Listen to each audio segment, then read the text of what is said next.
¿cómo llegas tú a Venezuela? ¿Tú vives tu infancia, llegas allí ya de adulto, vives tu infancia en Francia? Cuéntame. No, bueno, antes de todo, el español lo aprendí en España. Sí, Cuéntame más, a ver, entonces espérate. lo aprendí en España Empecemos por ahí, entonces. porque estuve estudiando en Valladolid, que en la cuna del castellano, La ¿no? cuna del castellano, claro que sí, Valladolid tiene la fama del castellano más puro, viene de allí. Exactamente, exactamente. Y eso fue a través de un intercambio Erasmus. Hombre, Y sí, entonces estuve viviendo allá 6 meses y ajá, aprendí el español. ya, ya, Y ya. luego, pues luego sí me fui a vivir a Venezuela. Fue a Eh, través de, es una cosa interesante, es un tema del servicio militar. En, ahora te explico. ok, En Francia tienes, bueno, ya hoy en día no se hace el servicio militar, pero antes teníamos que hacerlo. ajá, Y tenías dos opciones, o lo sí, hacías en una caserna así normal en Francia, te mandaban por alguna ciudad, claro, o si tenías un nivel, digamos, de estudios altos, tú sí, podías trabajar para una empresa francesa afuera. ajá, Y entonces eso le convenía a la empresa francesa que te paga un sueldo, pero no paga impuesto, y es muy conveniente. Y para los chicos también es muy interesante, porque en vez de estar corriendo en un bosque durante un año, pues tú trabajas, tienes un trabajo de verdad. O sea, y yo, a mí, me fui trabajando para la empresa francesa Moet Hennessy, el champagne Moet Chandon, Dom sí, Perignon, el cognac claro. Hennessy. Coñac Hennessy que aquí está súper de moda, déjame decirte, Sí, Cedric. Los raperos y los reggaetoneros, anda que no les gusta el Hennessy. en la comunidad afroamericana. Está Sí, muy, muy de moda, sí, sí. correcto. Correcto. Y entonces, nada, yo estaba como que de brand manager, de gerente de marca, allá Ajá. en Venezuela. Eh, Así empezó la historia. vale, Cedric, si no te importa, para que yo me sitúe, ¿de qué años estamos hablando? Para tener yo un contexto histórico y que le demos a la audiencia. Si te parece, tú estás estupendo, estás hecho un Sí. jovenzuelo. ¿Te parece? Dime más o menos en qué años nos estamos moviendo. En España, por ejemplo, cuando estudias en Valladolid, universitario por beca Erasmus, ¿en qué años estamos hablando? Eso hace tiempo, hace años. Ok, Gracias vale. por el cumplido, pero no soy tan jovencito. O sea, yo estudié en España Sí. en el 99. Joder, Cedric, pero eso es antes En de el noventa ayer. y nueve. Pensé que me ibas a decir ahí cuando Franco daba sus últimos coletazos, Cedric. No, no, en el 99, que no Sí. estuvo mal porque Francia acababa de ganar el Mundial el año anterior. Claro, Entonces en España no me decían nada, pues. Me claro. respetaban. Te respetaban. Y además esa Francia gloriosa ahí con todas esas Sí, estrellas, ¿eh? Zidane a la exactamente. cabeza de todo. Y luego Eh, llegué a Venezuela, a Caracas, llegué en el enero del 2000. enero del 2000, o sea, digamos, no... O sea, acababa de ganar Chávez. Hugo Chávez ganó sí hace poco, hace como un año antes. Yo llegué justo Exacto. después en Venezuela en diciembre del 1999 hubo una tragedia grande, la tragedia de Vargas, un deslice de terreno donde hubo más de 100.000 muertos. Ya... Y yo Buah, llegué justamente después de eso. joder. Vale, entonces cuéntame, tú llegas a Caracas, entiendo. Sí, Y esto como parte de tu servicio militar, pero tú ibas vestido en España dicen, de paisano, ibas a una oficina, era todo civil. O todo era... normal, sí, sí, sí, no ibas al como un cuartel. civil, exactamente. Yo llegué, de hecho, en Venezuela, nuestro distribuidor, que era Ajá. la gente de diario, de viajeo, como se dice en España, que Ujú. son la gente de JB, de Johnny Walker, de Baileys, Ah, Guinness, y ellos distribuían mi marca. Es una empresa muy grande, internacional, y yo ajá. estaba dentro de su oficina, yo Sí. como manejando la marca de Moet Hennessy, pero trabajando con ellos todos los Ok. días. O sea, teniendo un director de marketing australiano, un director general francés, había de todo. O sea, súper internacional. Ujú. Sí, sí, sí. Y bueno, y entonces cuéntame, llegas allí, principios de los 2000, del año 2000, ¿cómo ves?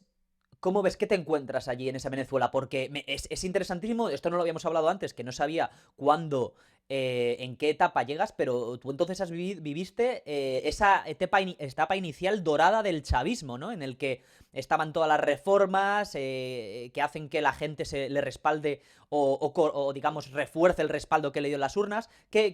¿Cómo recuerdas tú tus primeros meses? No, o sea, cuando llegué a Venezuela, ¿Sí? bueno, aparte del hecho de que yo personalmente no sabía nada de América Latina, no tenía ni idea y la verdad que yo no sabía Ajá, qué esperarme llegando a América Latina. Yo más bien pensaba que iba a ser algo como África, no sé, no conocía. Cuando llegué a Caracas me quedé asombrado de, wow, todos estos edificios modernos, todo eso, o sea, me impresionó, me ajá. impactó. Pero eso a nivel personal, yo como un muchachito de 24 años que casi en aquel tiempo no había viajado tanto como hoy en día. Ok, Estaba ajá, empezando mi vida. sí, Pero sí, yo llegué, entonces, yo diría que justamente por lo de la tragedia de Vargas en el 99, donde todo el país estaba detrás de Chávez. Yo podía decir que cuando llegué, Chávez había sí, ganado las elecciones de forma totalmente democrática sí. y mucha gente estaba detrás de él. O sea, Exacto, yo con una llegué, mayoría muy grande. sí, sí, sí, o sea, total, total. No, el país tenía su problema, o sea, como que a mí me impactó el hecho de no poder caminar en la calle. La gente me decía, ¿qué? ¿Tú caminas de noche? No, no se puede, no puedes hacer eso. Todo ese tema de inseguridad, eso no llegó con Chávez, eso estaba antes, Ajá, por supuesto. sí.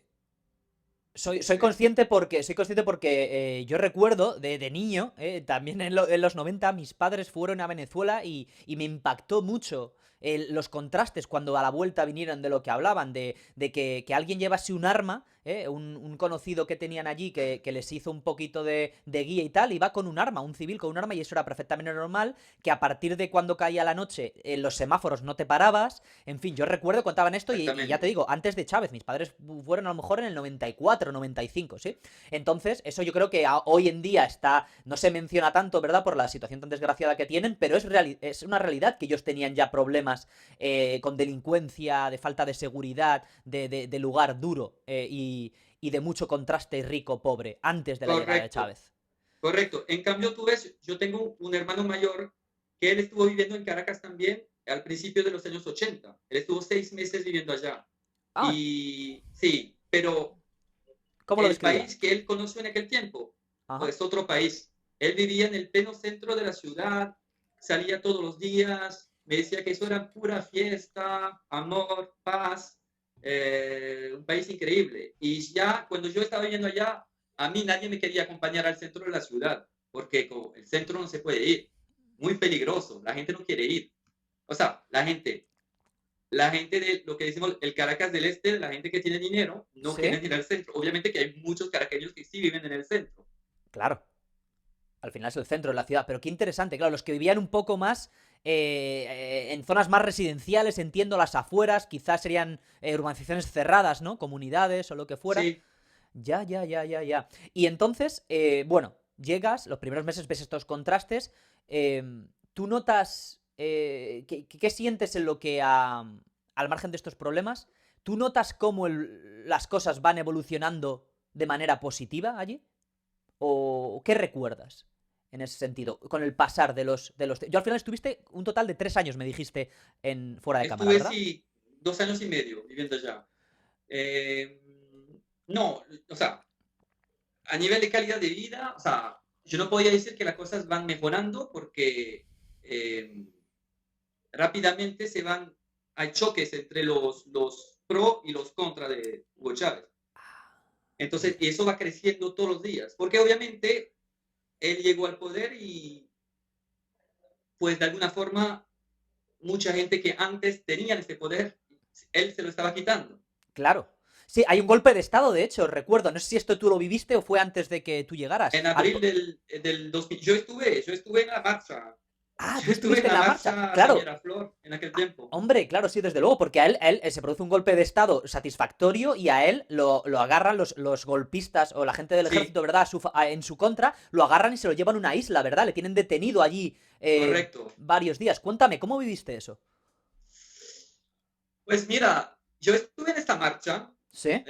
yo recuerdo, caminamos todo el día, de eso fue la primera y única vez que pude caminar por Caracas, porque había tanta gente que por fin yo llegué hasta el centro de la ciudad caminando. Que era Y hacía un seguro. sol maravilloso y no, Ajá. todo perfecto. Ujú. Pero eso sí, te puedo contar que cuando llegué al centro, a mí se me cayó una persona como a 10 metros de donde estaba, cayó una persona, me acerqué y tenía un balazo en la cabeza. Porque Madre yo mía. recuerdo que hubo como 16 o 17 muertos por culpa de francotiradores. Madre mía. Y cuando vi eso, además que tenía la camisa del equipo de Francia puesta, yo dije, bueno, si a ellos les gusta Brasil, me van a pegar un Mm. tiro seguro. Entonces, yo en aquel tiempo estaba con mi novia, le dije, mira, vámonos. Yo no vine a Venezuela para morir allí Claro, en una en una manifestación manifestación que ni siquiera es en mi país. ni te va ni te Vámonos. viene casi, claro. Sí, porque no es de las manifestaciones que estamos acostumbrados en Europa, donde pues hay acciones, pero tampoco así. Tú no ves Claro, un muerto, exacto, hay cargas, pero no hay balas. Hay no hay pelotas de balas. goma, ¿verdad? Exactamente, Ujú. exactamente. Entonces, eso fue impactante y este día fue que decidí, yo dije, ¿sabes qué? Vámonos, vámonos de este país, mejor nos regresamos a Europa y ya, porque no me gustaba ya cómo las cosas iban. O sea que ¿Sabes? tú ya te lo olías entonces. Y es a partir de ahí que tú inicias, digamos, tu maniobra de salida. Que piensas, ok, me tengo que ir de aquí a ver cómo lo coordino. Sí, correcto. Tu vinculación a la empresa por la cuestión del ejército ya había terminado. Tú ya habías Ah, hecho tu no, tiempo. eso ya había terminado. Eso ya había terminado y me ¿Sí? estaba quedando con un contrato local. Y de hecho fue la primera devaluación del Bolívar en aquel Mm, tiempo. Recuerdo que el Bolívar se devaluó por dos y yo ok. así como que todos los días, ¿sabes? Cuando tú no estás acostumbrado a eso, yo Sí. veía el cambio en euro y decía, no puede ser. Hoy ganó la mitad en euro de lo que ganaba ayer. Me cago en la puta. Yo, ahora no, nada, no estoy ganando nada. No, desde luego. Entonces, nada, decidimos irnos del país. Ajá. Te vas del país. ¿Qué recuerdas? Vamos a decirlo porque estamos contando la realidad y la realidad es que había unos aspectos negativos muy fuertes, pero ¿qué te llevas tú de allí positivo, aparte de, entiendo, tu novia es venezolana y se va contigo? Sí. ¿Qué te llevas de positivo de tu estancia Ah, en no, me Caracas, en llevo Venezuela? positivo un país Ujú. maravilloso que lo tiene todo. O sea, a nivel de los paisajes que puedes ver en Venezuela son Sí. impresionantes, Ajá. impresionantes. O Tú- sea, que sean las playas, la Gran Sabana, o sea, las mm, tierras más antiguas del mundo, el Salto Ángel, la caída de agua más alta del más alta del mundo, mundo. Ujú. todos los llanos donde consigues las anacondas y los chigüires. ¿Qué es un No, chihuire? Espera, ¿qué es un chihuire? un chigüire es, a ver, bueno, en Venezuela se dice chigüire, en portugués un capibara. ¡Oh, un capibara! Ah, sí, sí, sí, sí, En un España es un carpincho. capibara también, Sí, sí, capibara o carpincho lo llaman los argentinos. Es como una especie de como el es roedor. una rata. Es el roedor más grande del reino animal. Exactamente, Sí, es sí. así, exactamente. Sí, lo conozco, lo conozco. En Argentina lo llaman carpincho. Capibara lo llaman sato Ah, los brasileiros. Lo conozco porque de hecho hablé de él un día aleatoriamente aquí en el podcast. sí. Sí, me, Bueno, me, en me Venezuela gustan es el cosas muy raras. chigüire, Sí, sí. Ah, ok. sí. Pero bueno, estamos Y. hablando de lo mismo. Exacto. Y entonces la gente. Paisajes maravillosos, Ajá. la gente también muy cálida, o Sí. sea, hice muchísimos amigos allá, o sea, Ujú. es muy fácil conocer gente, salir, hacer amigos. El tiempo de Caracas, un tiempo maravilloso. Ajá. Como está a 900 metros de altura, Ujú. es como una primavera todo el año, 25 Wow. grados todo el año. No jodas. Sí, ¿Humedad? ¿Humedad? sí. Justamente no hay tanta humedad como si vas a nivel del mar, sí hay Sí. mucha humedad, pero como estás a 900 metros de altura, ya no hay tanta humedad. Wow. Entonces, y de noche baja un poco la temperatura, entonces no está muy bien, está muy Ajá. bien. La verdad que un clima, lo mejor que he visto en este mundo. Madre mía, o sea que es un poco refuerzas esa idea, ¿no? Que está tan asumida en todo el mundo hispano y supongo que en el mundo en general de la gran oportunidad perdida, ¿no? Una tierra que lo tiene todo, pero que por determinadas cuestiones quizá de base es un estado fallido. Bueno, hoy, Sí, desgraciadamente, más que nunca. sí, sí, sí, pero tú ves, hace 100 años Venezuela tenía, por ejemplo, era el segundo exportador de café, el Ujú. primero de cacao, Sí, sí, sí, sí. entonces tenía otros recursos, pero al final lo que consiguió, o sea, lo del petróleo fue, o sea, una fuente de crecimiento increíble, pero al Ajá. mismo tiempo yo creo que fue el cáncer de este país, ¿sabes? Ya. Que al final todo el mundo lo que hace, o sea, cualquier gobierno lo que hace es vivir de lo De que te da recurso. justamente del petróleo. Ajá. Pero cuando yo estaba allá, yo recuerdo, era el 82% de la economía, eh, era el El petróleo. petróleo, Bueno, gas hidrocarburos. y petróleo, pero Ajá, sobre todo hidrocarburos, que dicen en petróleo. español. Pero creo que hoy en día, yo creo que hoy en día llega al 98. Yo no quiero decir tonterías, pero creo que es casi Incluso todo, más sí. alto, ¿no? Ya, ya, ya. Sí. Una puta tragedia, Cedric.